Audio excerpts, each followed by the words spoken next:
Good day mga kasweldo. Welcome back to our channel. So, bagong taon na. Tapos na yung Christmas season natin. So, na-receive na natin yung ating 13-month pay, tax refund. Para naman sa iba, posible naging payable. So, ngayong bagong taon, ano nga ba yung ina-expect pa natin na ma-receive sa ating mga kumpanya? Meron ka pa bang leave balance? So, yung leave balance mo noong nakaraang taon, ano nga bang pwedeng mangyari dyan? So, dito sa video na to, pag-uusapan natin yung pwedeng mangyari sa leave balances mo.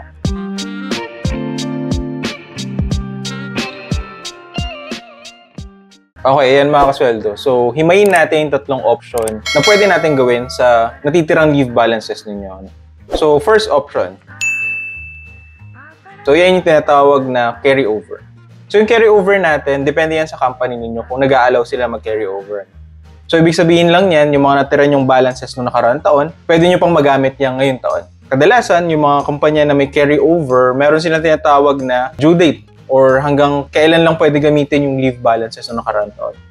So, halimbawa, may natira kayong leave balances na 5 noong nakaraang taon, pwede nyo lang yung gamitin na hanggang March 31 ngayong taon. So, punta na tayo sa pangalawang option. So, yung pangalawang option natin, yung tinatawag na forfeiture. Meaning, i-delete yung balances na natira sa atin. Ano? So, kung ilan man yan, kung ilan man yung balances ng leave mo na natira last year, hindi mo na yung magagamit ngayong taon. Okay? So, ibig sabihin yan, hanggang December 31 lang noong nakaraang taon, nyo pwedeng gamitin yung balances na yun. So, kadalasan yung mga kumpanya na may leave forfeiture, nagsasabi sila ahead of time. So, let's say October pa lang, November, December, sinasabihan ng mga employees na gamitin yung leave nila.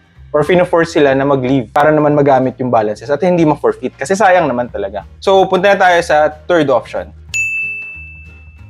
Yung leave conversion, ibig sabihin lang yan, yung natira mong balances, ko-convert lang yan into cash. Ayon sa DOLE, kapag naka 1 year ka na sa kumpanya, required na magkaroon ng leave conversion, yung mga unused leaves ninyo pagdating ng year-end. So ayon naman yan sa Labor Code Article number 95. Kung gusto nyo matuto kung paano i-convert yung natitira yung leave balances, tara! So yun mga kasweldo, let's say 20,000 yung monthly salary ninyo. Kailangan natin kuhain kung magkano yung daily rate ninyo. Multiply lang natin yan by 12 divided by days in a year. Yung days in a year natin, nakadepende yan. Kung ang pasok nyo ay hanggang Sabado, usually 313 yung ginagamit dyan. Pero kung hanggang Biyernes lang, 261 yan. So, halimbawa, 261 yung di-divide natin dito. Ang daily rate nila is 919.54. Kuhain na rin natin yung hourly rate, which is daily rate divided by 8. So, ito yan. Dito sa baba, may tinatawag tayong remaining balances natin. Kukuhain natin yung days, and then, kukonvert natin directly to amount. So, halimbawa, ang natira nating leave balances is 5. Yan. So, ang gagawin natin, multiply lang natin yung days into daily rate ninyo. Convert ko lang to.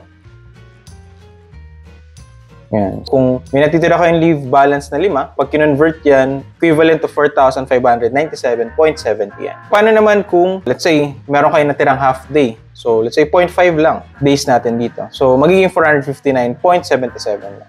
Okay? Other options pa tayo. Let's say, more than 10.